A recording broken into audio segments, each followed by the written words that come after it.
Good morning. I'm MMAC President Tim Sheehy, back with our weekly broadcast from 11 to 12 on Tuesdays, providing you with actionable insights to navigate the COVID crisis as we move into the next normal.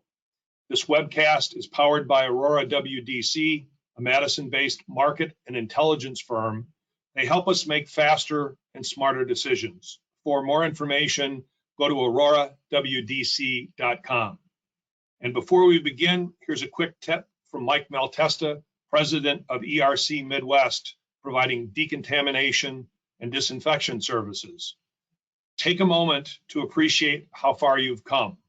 You had no time to prepare, things happened quickly, and it was confusing and unpredictable. Despite that, you went right to work, and you never thought you'd be doing what you're doing now, adapting and figuring things out. To help you continue doing what you need to do, ERC Midwest has put together an exclusive offer to help MMAC members learn about and prepare for the need to decontaminate and disinfect for COVID-19 from their workplaces. For more information, visit ercmidwest.com/MMAC. Thanks, Mike, and thank you to ERC Midwest. Today's program, we're going to break into two segments. In the first half hour, we're going to get an update from Dr. John Raymond, President of the Medical College of Wisconsin, and we'll cover MMAC's Smart Restart and take your questions.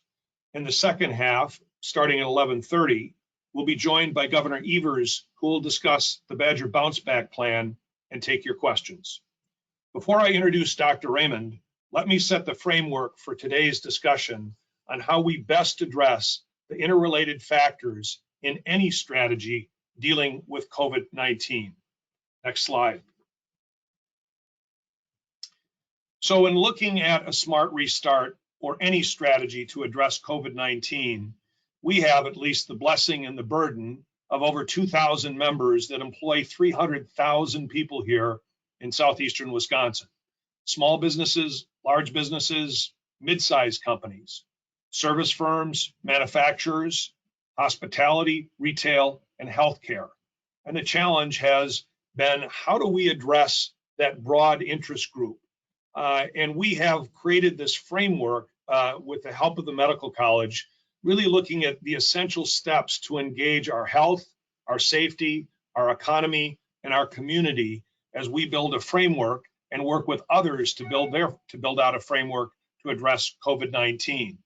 And if you look at the graphic on the right, you can see the framework that we've established in terms of addressing a smart restart, really looking at the health and safety indicators.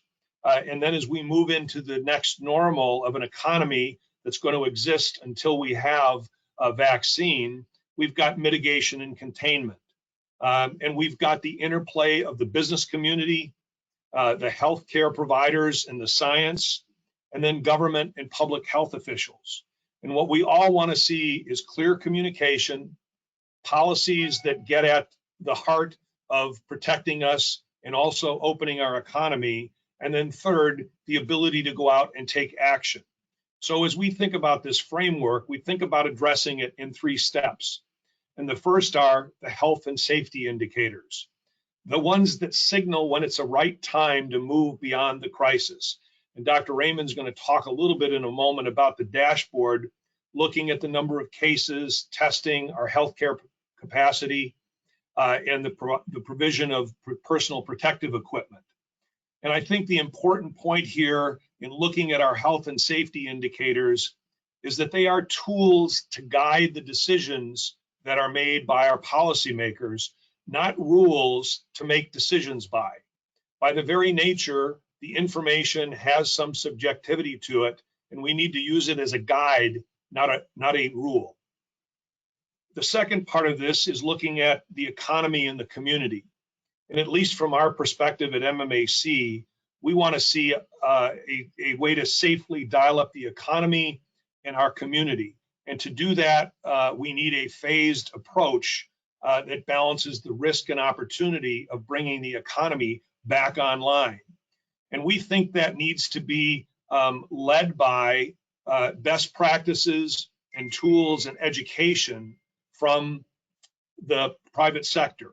It's really going to be important as we live in this next phase until there's a vaccine that employers make sure that their workplaces are safe for their customers, for the consumers, and for their employees. And we think that, again, businesses are well adapted to doing that outside of a COVID crisis.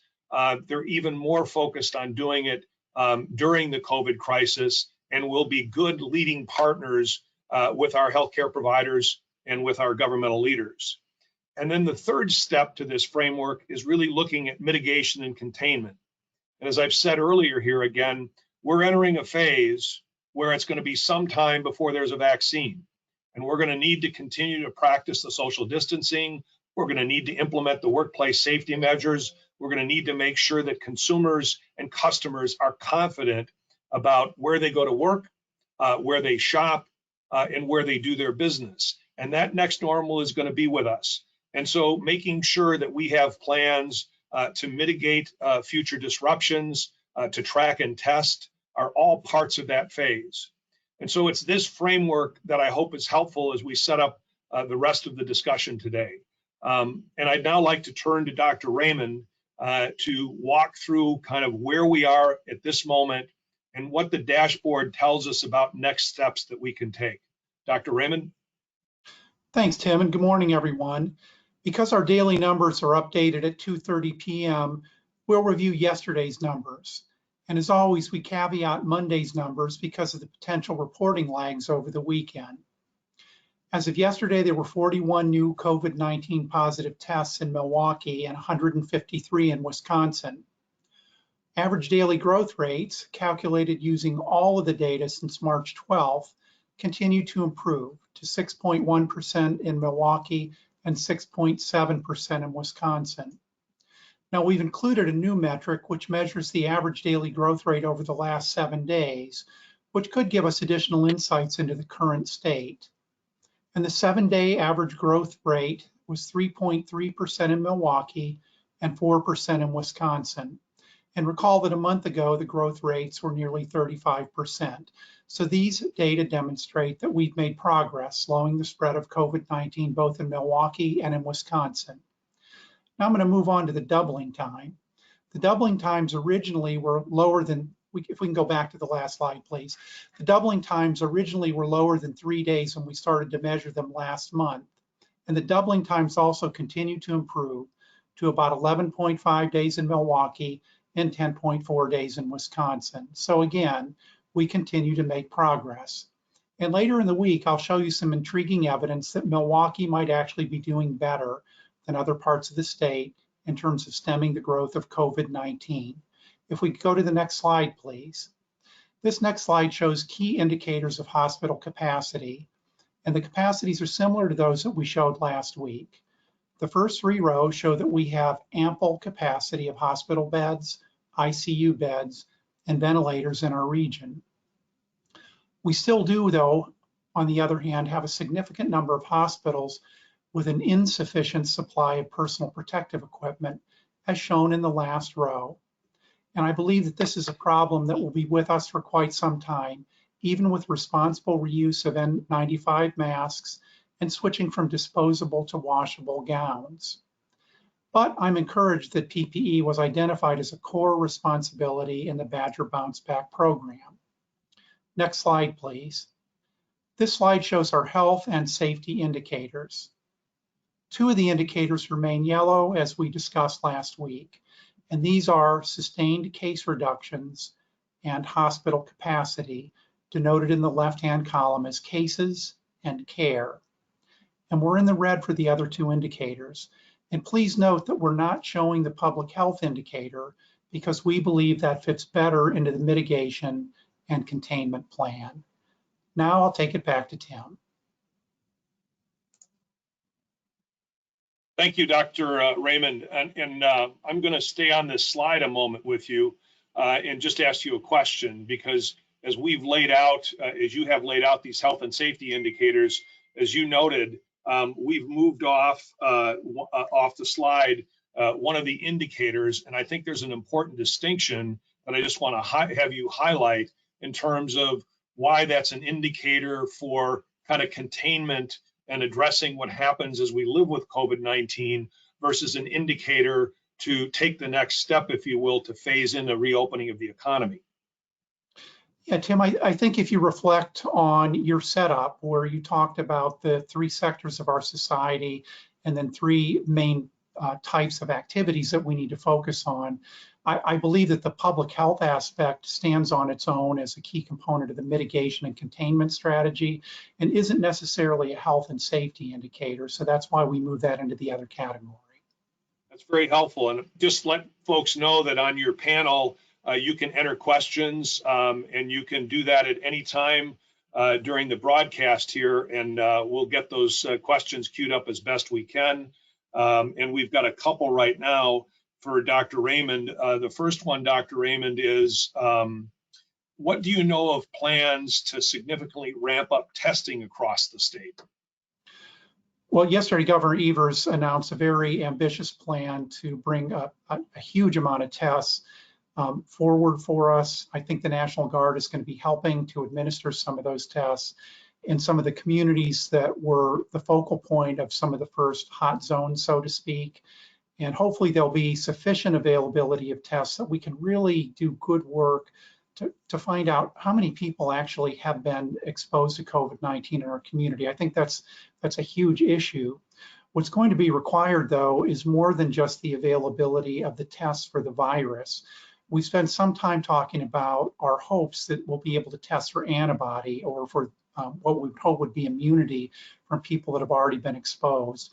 So I think the testing strategy going forward has to include both components, the virus test and the antibody test. And this could be a useful tool, not just for understanding better what's going on in some of the communities at risk, but helping to use this as a thoughtful metric for reopening different sectors of our economy. Very helpful. What test, Dr. Raymond, is considered the gold standard for testing, if there is one? Yeah, thanks, Tim. I think if you're asking about the gold standard for whether somebody currently has an infection, that would be the RT-PCR test that measures the RNA being produced by the virus when you're infected. If you're thinking about immunity and how many people in our community have been exposed to the virus and maybe have recovered, that would require serology or antibody testing. So again, we need both types of tests to really do a deep dive on what's going on and how well we're impacting the spread of COVID-19 in our community. There's a question here about can MMAC help businesses find suppliers for PPE to provide to employees? And so I'll start with the answer there, Dr. Raymond, and then you and I have talked about this. Kind of the first call are those frontline workers in the healthcare and the hospitals that need that PPE equipment. But as companies that are currently operating and those that come back online want to operate, they're going to be looking for PPE equipment, not maybe the same level of protective equipment that's being used in the hospitals. But I've been impressed with the number of companies here that are engaged in the supply chain of providing, PPE equipment. I had a conversation yesterday with Joel Quadracci and how they have turned their printing presses into printing masks. Again, a lower level protection than you would see in a hospital, but printing masks for their employees, for their customers, and are interested in reaching out to the community here to provide those masks to companies that are interested. I know that Husco is working on the development of a mask that they want to produce at cost, again, for the healthcare industry. So there are a number of different creative supply chains that are coming online to provide this kind of equipment. And I think as the demand stretches out, certainly in the healthcare industry and in businesses, as long as we're going to be operating until we have a new virus, there's going to be a vibrant demand for these products. So I know on our website and in other ways, we're going to try to connect those that have a need with those that have access to a supply chain or have pivoted to provide these products to local companies. So I encourage you to visit that. Dr. Raymond, your thoughts here. Yeah, well, first of all, I want to say that Quad and Joel have been outstanding leaders, and they're always being innovative, so it doesn't surprise me that they're printing the masks. So that's really good news. And Husco's been an outstanding leader and institutional citizen here. So I'm really pleased to hear that Austin and his team are trying to find ways to have low cost or at cost masks for our healthcare providers here. You know, one of the things we're trying to do here is identify obstacles that need to be overcome. We're not interested in throwing up barriers to reopening the economy. If our eyes are wide open and we say, what do we need? And we can mobilize the business community to tackle those problems in the supply chain, I think we're going to get to a quick and better reopening of the economy. So I think that's good news. Dr. Raymond, another question here. If we were more aggressive in protecting the most at risk members of our population, could we also be more aggressive in reopening, treating people over 65, people with compromised immune systems, et cetera? Yeah, I think in theory that makes sense. The real question is, you know, how do you identify the people that are truly at risk? We're still early in the pandemic. And we know that people with high blood pressure, with diabetes, with obesity, and maybe over a certain age or pre-existing lung conditions are more predisposed. So everyone needs to recognize, no matter who you are, there's the possibility that you could have severe morbidity and even die from COVID-19. So it's a good strategy, and it's probably one that we need to use. But we have to be careful about that. You know, the other thing, Tim, when you were talking about who needs to be protected, we always have been focusing on frontline healthcare providers and first responders. We're talking about trying to protect employees in the new segments of the economy that we open up. I also want to say there's a significant number of people out there already that need more protection. I would talk about people that are doing grocery work and driving our buses, and we need to make a high priority for them as well because they're really critical for the functioning of our reopening of the economy. So this question, Dr. Raymond, goes to the health indicators that you have up in the discussion that we've had about using them as, you know, a tool, not a rule. And if we broke down the health and safety indicators that are up there, we would see that there are kind of gradations of moving from yellow or from red to yellow to green.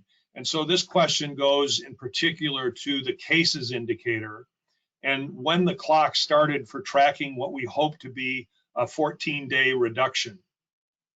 Yeah, that's a great question. And in my opinion, it shouldn't have started until after the Passover and Easter holidays, because we really don't know what the impact of the relaxed social distancing would be. But the clock probably started ticking then. We still haven't seen a definite downturn in new cases in Wisconsin, but I'm hopeful that at least here in Milwaukee, that as the numbers roll out over the next few days, we'll feel pretty good that we're starting that downturn, but it really remains to be seen. And remember, President Trump's plan also accounted for the increased availability of testing that might be a confounding factor that would artificially inflate new cases. And we're really looking at hospital capacity there in terms of cases too. So we want to make sure that we're looking at the number of deaths and the number of people that are admitted to the hospital as well as the new cases. I think there's a lot of room for flexibility there. And you know, depending on what your population density, how many cases you already have in your community, you might be able to modify those indicators a little bit. So again, they're good tools, they're good guides. Some of them are interrelated and there's an interplay between them. And so if we take your date, then roughly by April 22nd or 23rd, that's our first good 14-day trend from the election. Another question, do you know whether patients with antibodies are really immune? We don't know, but we hope and believe that it's very likely that at least for a few months and maybe longer, people that recover from COVID-19 will have some degree of immunity. But again, we've only been with this disease for about 100 days.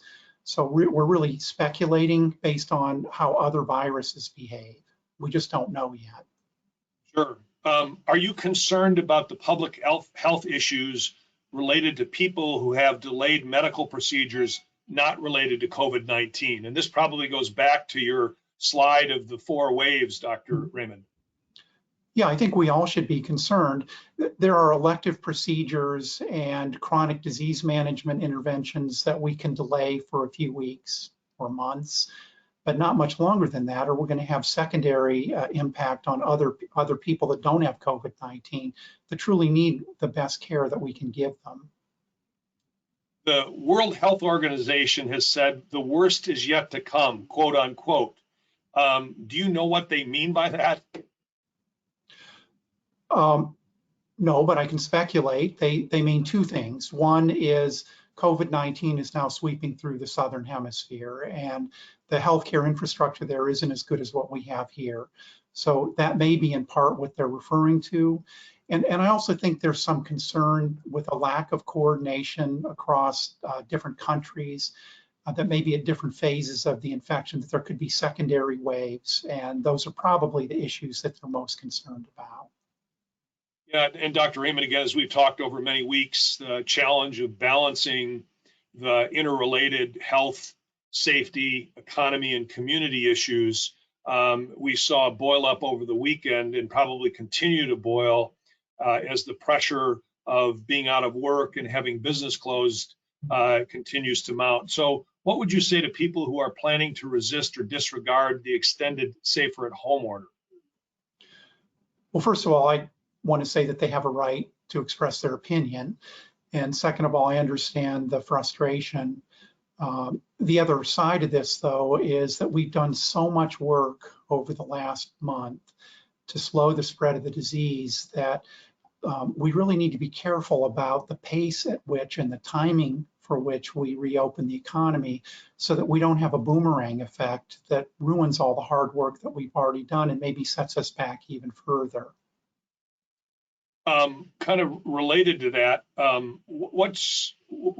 as we test more people, will it make it harder for us to meet the 14-day reduction because we may find more cases?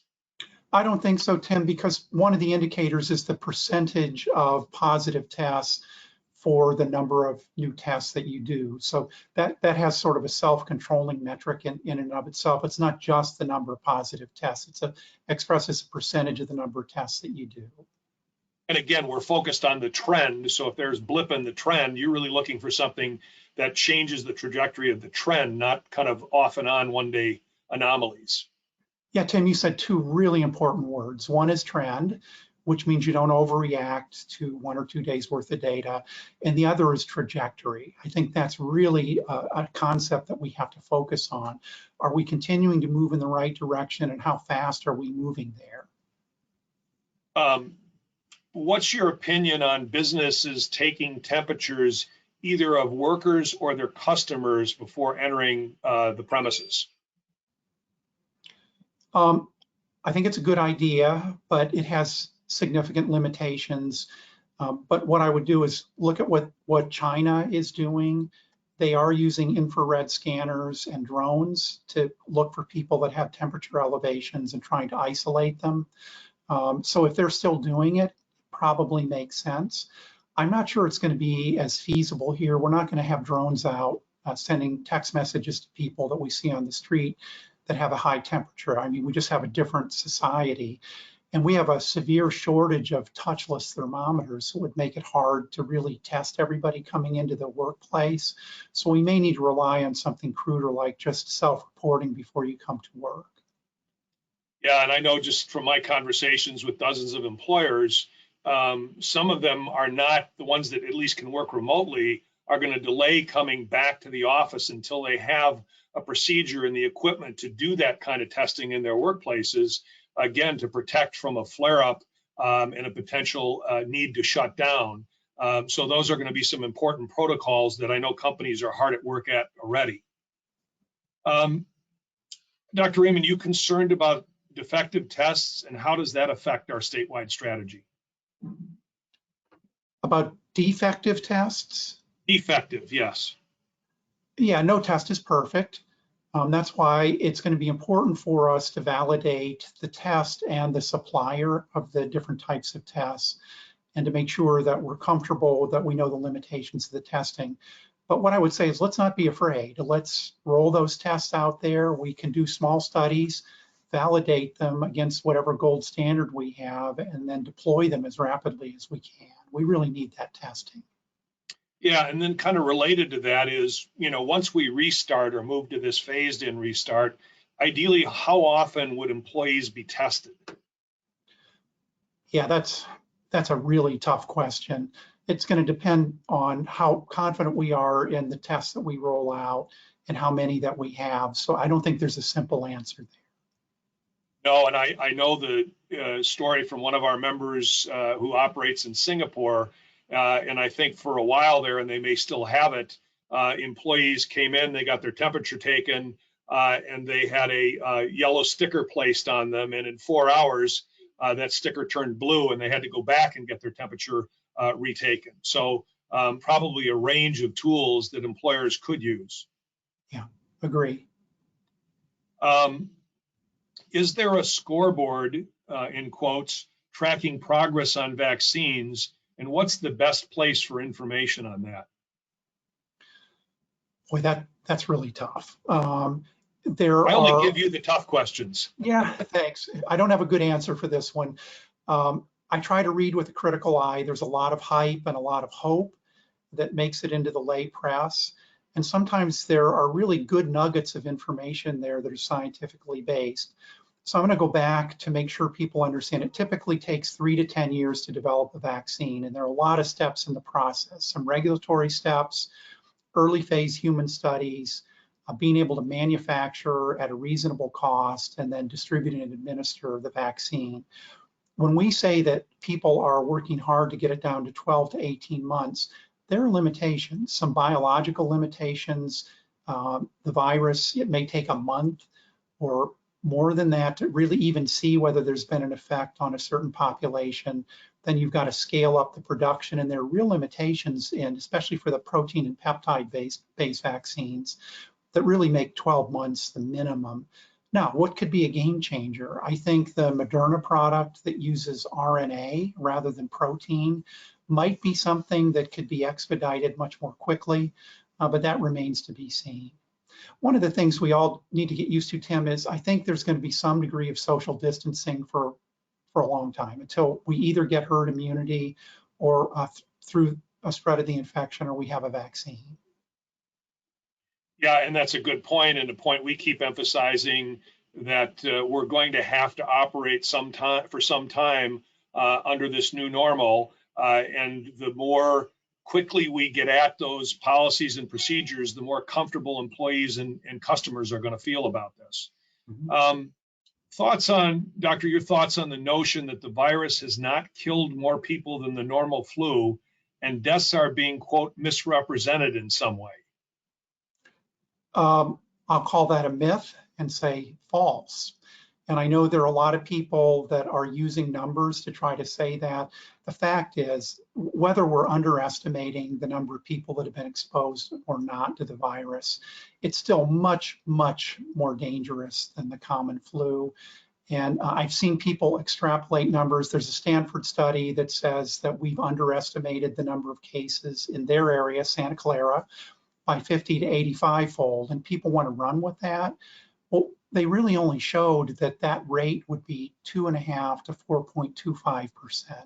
That's just not a game changer in the community, an incident rate that low. So again, statistics and facts can be used in different ways, and that's why asking somebody that's used to looking at the data, that will look at it dispassionately and tell you what the limitations are, is really, really important. And I don't think we're having enough of that in the lay press. Yeah, well, that's what we appreciate about having you on, Dr. Raymond. So question about the recent surge in Brown County, and might this start to pop up in other areas of the state? And you kind of talked a little bit in the beginning about some new data you have about how Milwaukee is trending and how the rest of the state is trending now. You know, I've always said all it takes is one person in your community to be a stealth spreader, and you can have a very significant problem. And that's why I've been saying that even in the Northwoods, that there may be some issues because people travel freely here in the US. And again, this is a stealthy disease that is very significant. So I think we're going to see other other hot zones in the state that maybe felt protected before. And I certainly think that we have to look at the meatpacking industry because that's where most of the recent flare-ups have been, but other industries where it's really hard to socially distance. Good point. Do you believe that face coverings should be mandatory as we reopen? I'll just say that's a decision that our elected officials need to make. I'm wearing one when I go out, and I think that it's just it's a good idea. Whether that's mandatory or not is a decision somebody else needs to make, but I would strongly recommend that we continue that for a long time. Thoughts on recovering patients who donate plasma to hopefully help other patients, and who actually pays for that? Good question. First of all, my thoughts are this makes scientific sense if you believe that antibodies confer immunity. And there are a lot of these studies going on throughout the country. I know the University of Wisconsin is doing some work. There was a feature on St. Luke's, and MCW with Diversity Blood Center is also doing quite a bit of the work. Initial indications are that it may work, and it makes some sense. They were even doing this back during the 1918 Spanish flu pandemic, so this isn't a new idea. Who pays for it? I guess that depends on the insurance company. But right now, I know that people are committed to trying to move forward to use this as a therapy. I know we have a couple companies that have floated the idea of kind of a corporate contribution to a plan where companies who had employees that identified as positive, they would pay for the donation of the plasma, both to encourage people to come forward and also have a mechanism to fund that. So if you think that has some possibilities, we could certainly, again, pursue that with our membership. Yeah, we ought to talk to Chris Miskell, who's the CEO of Versity, about that, since they're one of the largest blood product providers in the Midwest. So if you want to donate blood, do you first get tested for COVID-19? I've donated blood recently, and I was not tested for COVID-19, but we were subjected to a pretty rigorous history and screening protocol. And also in the blood center, the Versity Blood Center, there was appropriate social distancing being practiced. Is there any downside to taking employees' temperatures every day? I think people may feel like their civil liberties are being infringed upon, and so that probably has some legal ramifications, but I don't know what other downside there would be. And again, it's probably a discussion for how comfortable and necessary is that, as again, we operate for some time frame in this next period. If there are a lot of asymptomatic cases, can you estimate how many people out of 100 may actually have been infected? Again, a really good question, and there's been a lot of press about this with what I would call misleading headlines. So I talked about the Santa Clara study, which people keep talking about the 50 to 85 times of number of cases that haven't been detected, when really you're only talking about 2.5 to 4.25% of the population. We know about the aircraft carrier with a 70% infection rate. What we don't know is the people that are called asymptomatic, whether they become symptomatic at some point or not. We're really just taking a snapshot early in the spread of the disease. So that's something that I would advise some caution on. Also, some of the studies in Boston that suggest that there's a high incidence of patients that may have been infected and be asymptomatic. They're really looking at hot zones, so you would expect there to be a high incident rate. That's why I want to get back to, let's test our population here so that we know. Let's not rely on data extrapolated from maybe poorly described studies in other areas of the country. Let me just see if the governor is on the line. You can't see me, but you can hear me. I can hear you. So that's 1 out of 2. So Governor, thank you very much for taking time to join us today. And I guess I've got an opening question, and I know you want to make some comments just to start here. But my opening question would be, how are you doing? And is even the executive residence starting to feel small? It sure the hell is. And it's just me and my wife and I are the primary people that are hanging out here, and it gets small. Especially last night, we actually bought a kind of a 2/3 size ping pong table, and we usually try to get in every evening, and probably it's every third evening, 10 games. And last night, she always beats me, but last night she defeated me 9-1, and so it's getting real small. Yes. Yes. Well, maybe you can get back at her in pickleball. Maybe, I don't know. That's going to be some time, but thanks, Tim, and thanks for the initial questions. And keep it light, because this topic is obviously extraordinarily complex and difficult. And do you want me to start? I didn't. Okay. Well, first of all, thanks. I want to thank Tim and Dr. Raymond in particular. They've been really leaders. We've had a chance to talk to them and several times in different capacities and different places, and it got us to the point where it helped get us to the point and framed what we announced yesterday in a really significant way. And so I just want to thank both of them and MMAC for the good work they're doing. Yesterday was a day where we announced our Badger bounce back plan, and it followed on the effort last Friday for me to talk about the issue of expanding the stay-at-home effort, because it has worked. It has worked in a way that has saved life, and so we extended that, but we also brought it back in context again yesterday in a way that I hope is helpful. The Badger bounce back plan is around several things. One is, and we've been asked this, and we have essentially adopted the criteria that comes from the federal government.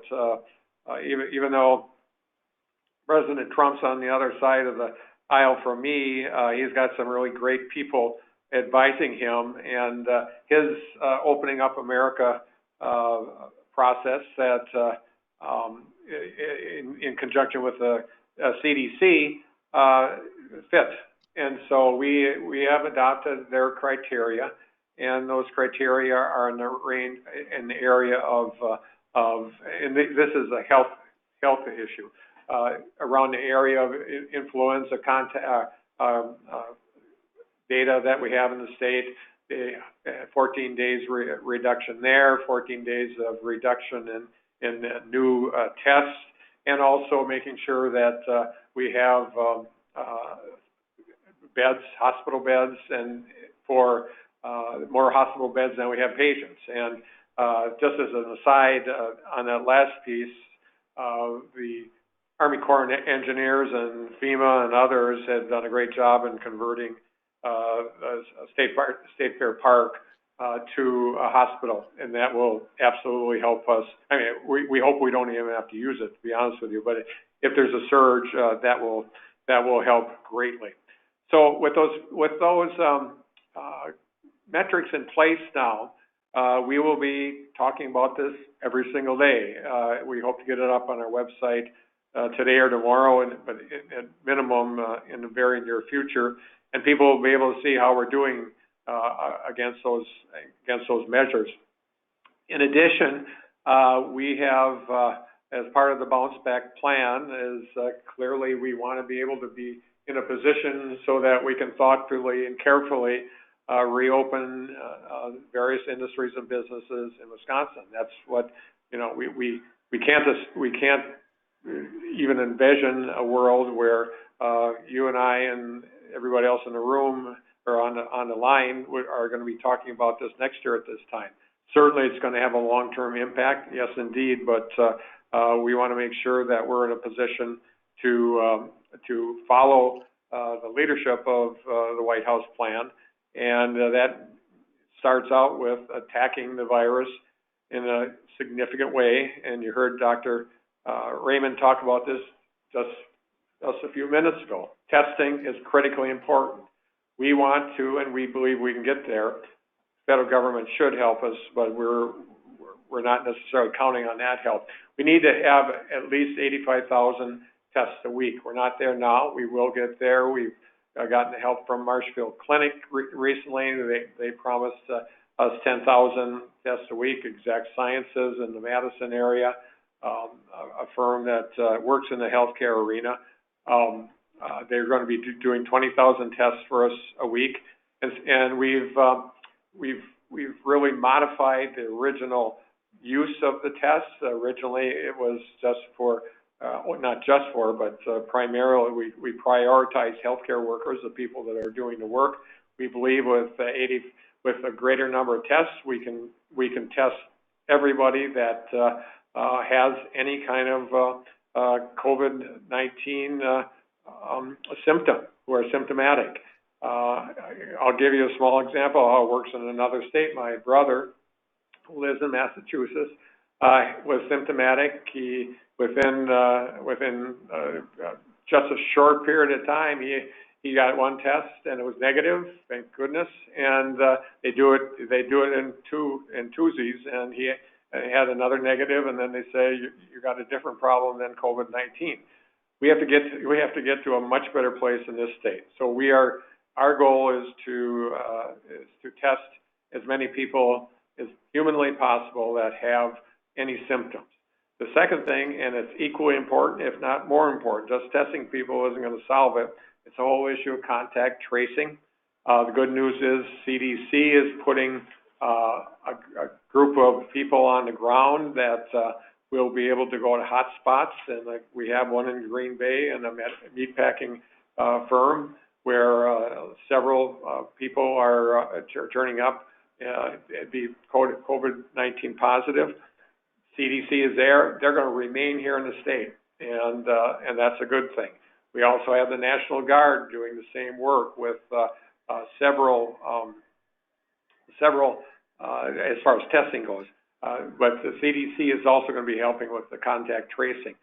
Let's just cycle back to testing for a minute. We also have the National Guard that's working in the Milwaukee area with several local and federal clinics.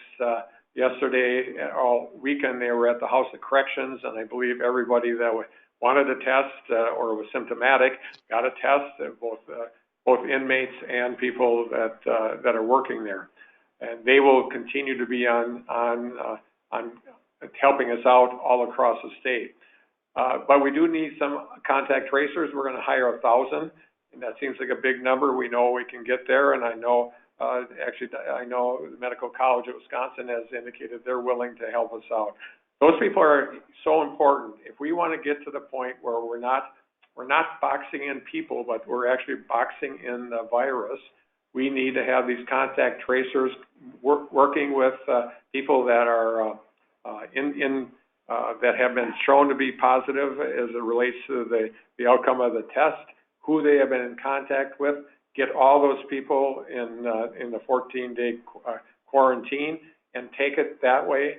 And we will, I am absolutely confident that we, in a relatively short period of time, can drive down those numbers so we get those 14 days so that we can begin to talk about how we, in a good orderly fashion and otherwise, start to reopen the state.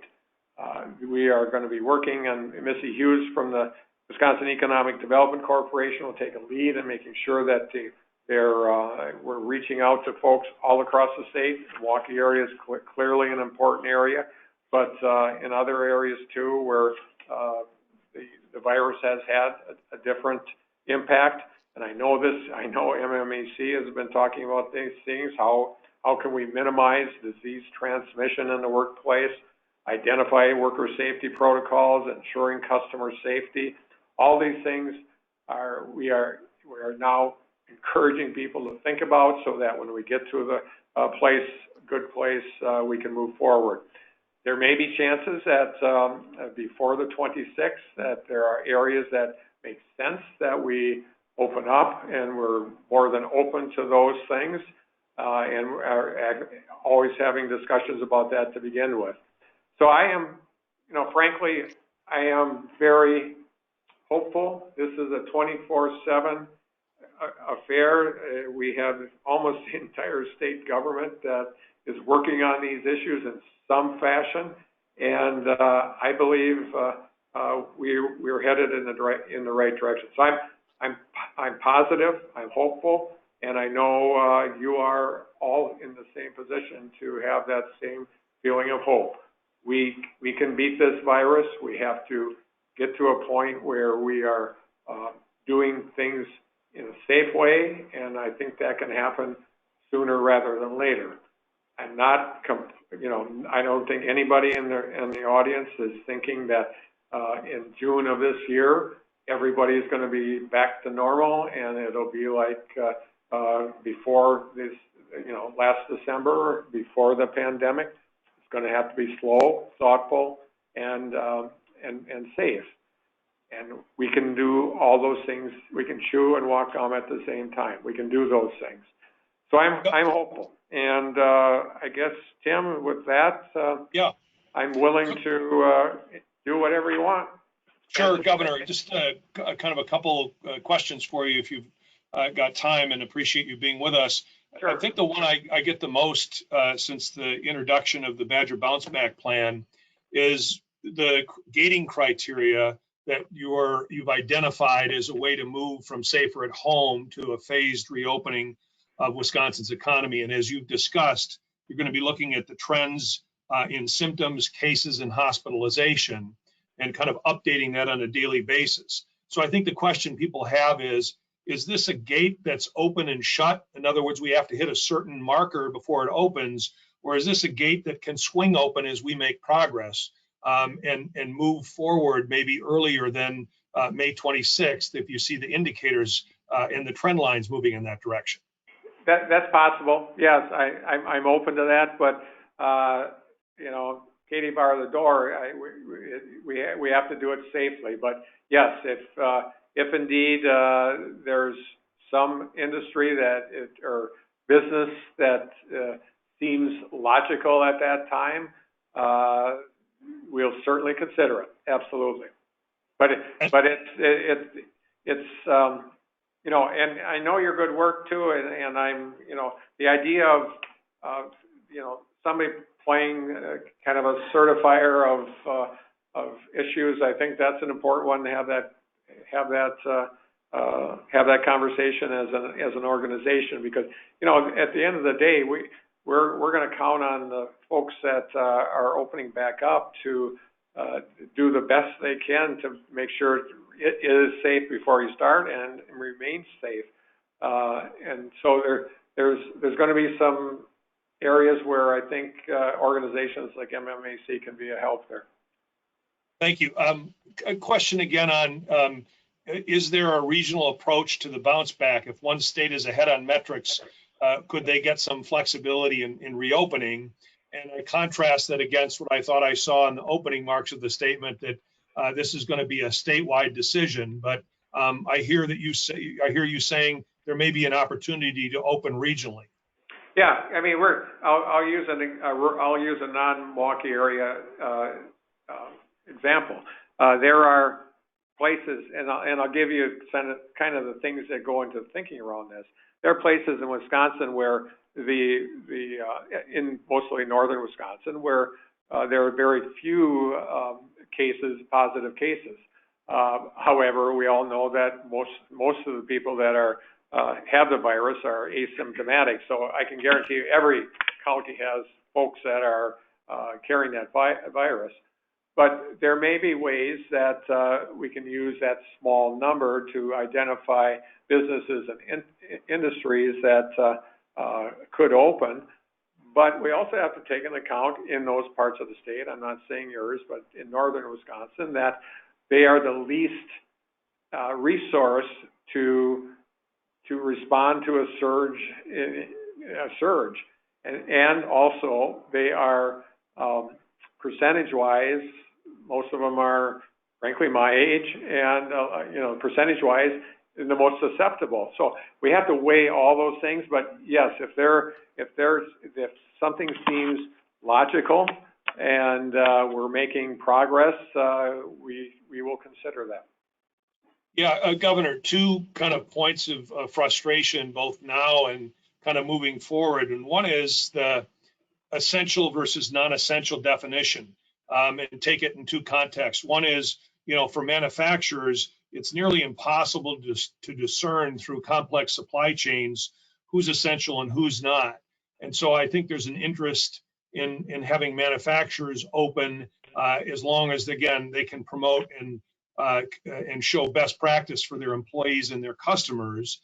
And then the other one relates to the retail side that has a similar complexity. And I use the example of a member of ours that has a standalone furniture store. They're deemed non-essential. They can't open. You can walk into Walmart or Costco and buy furniture. And so those, I know there's no perfect here, but those become frustrating as people look at this next phase. Yeah, and clearly opening up a manufacturing specific area without allowing that person and that business to have an open supply chain makes no sense, or it makes very little sense. And we were very careful, tried to be careful with that when we determined essential, using the agriculture industry as an example, where obviously it is a highly complex and sophisticated supply chain, and every piece of that supply chain had to be operational in order for that important product to actually get to market. And so, yes, I understand the complexity of it, and we will be weighing all those things when we are, working with you and the individual industries to determine open. Yeah, and I hear you discuss this, and I'm just going to paint a picture. You tell me whether my strokes are right or not.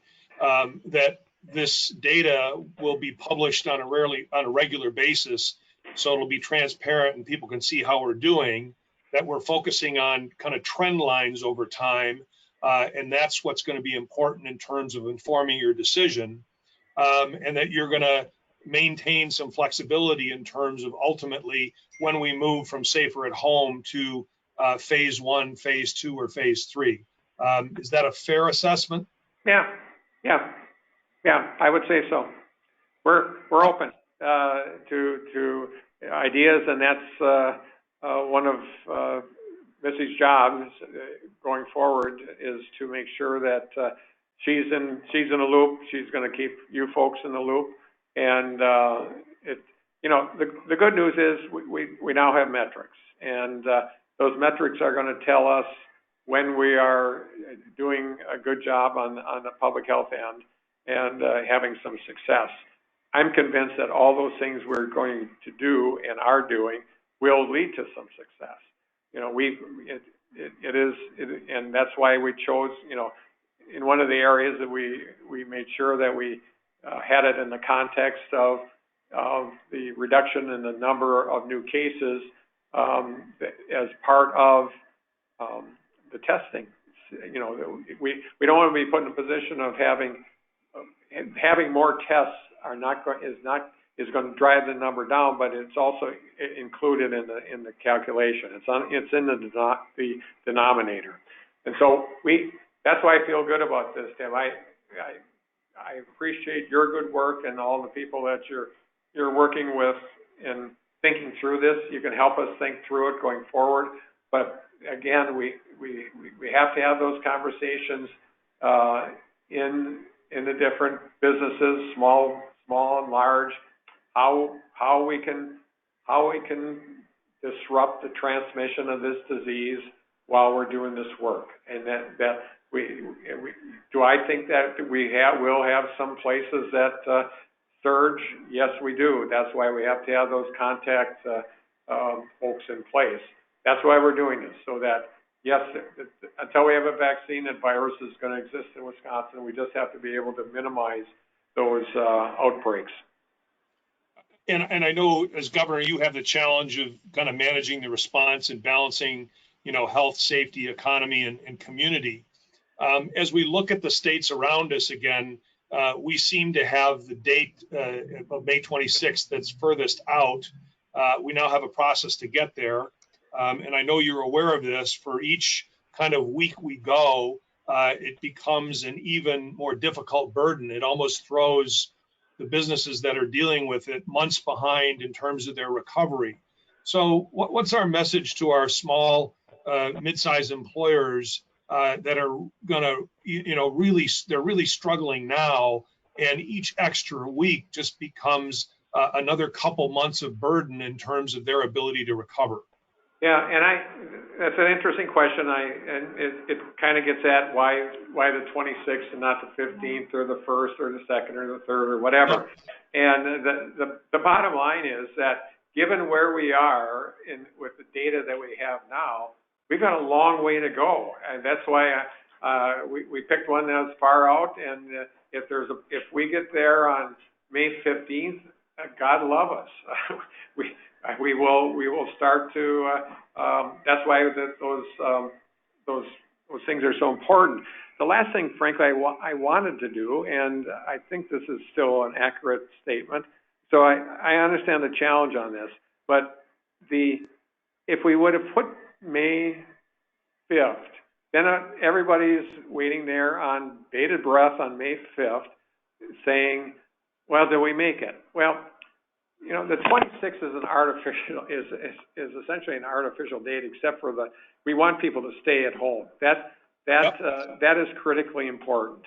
But the bottom line is, it didn't make any sense to have a date that probably couldn't happen, and then everybody is like, "Oh my God, we're evaluating this as we go along. If we get to those three criteria by May 14th, then we celebrate and move forward."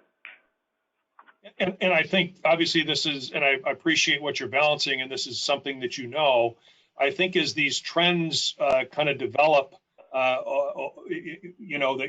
the state is now going to follow and marker, I think it's going to be very helpful to look out ahead, again, barring some change in the trajectory of the trend, but it's going to be helpful to message that ahead. So if it looks like the date is going to be May 14th rather than May 26th, we can begin to message that so employers can go through the things that they're going to need to do to ramp up. And I assume that's what you're hoping to do. Yeah, absolutely. But we may want people to stay safer at home until the 26th, just to solidify that success. The last thing we want to say, well, okay, you don't have to do that anymore. I think we do that. I think we can do that planning and safer at home at the same time. We have to figure out what makes sense too. There may be industries that it doesn't make sense to have them open, and you see that in the plan that comes from the government, from the federal government. So we're open to all options, Tim, but I know people are concerned about the 26th date, and I apologize for that concern, but to me, it's relatively clear that on May 3rd or May 1st, that we will not have these criteria met. We are, this is a 24/7 war we're in right now, and it's going to take us some time to get to that 85,000. I don't think it's going to take us long, but it's going to. And so it has some flexibility to it. Let's put it that way. Okay.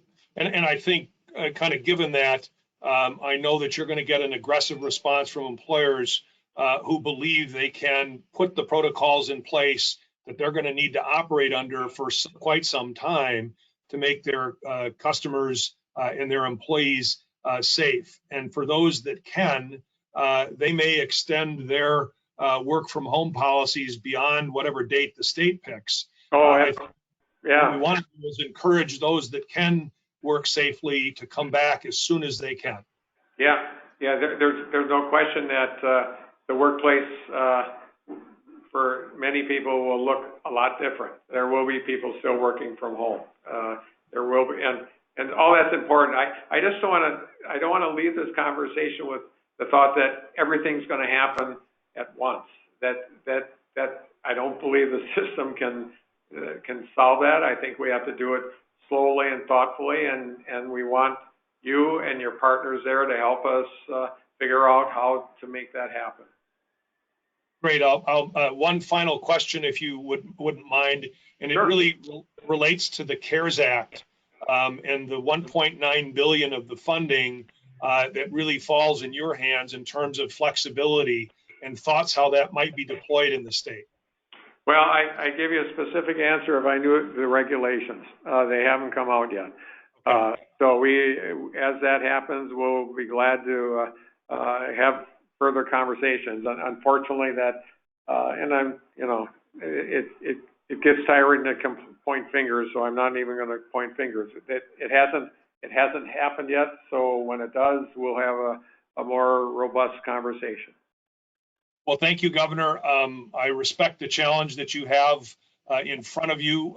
We all want you to be successful. We want Wisconsin to be successful in dealing with this COVID virus. And on behalf of the employers that we represent, we're going to be aggressive partners. We want to look forward to data trends that allow us flexibility to come back and do what we do best, which is protect our employees, protect our customers, and get the state back in full gear. Yeah, sounds great. Thanks for the partnership, Tim. Appreciate it. Thank you, Governor. Take care. You bet. And again, thank you all for joining us.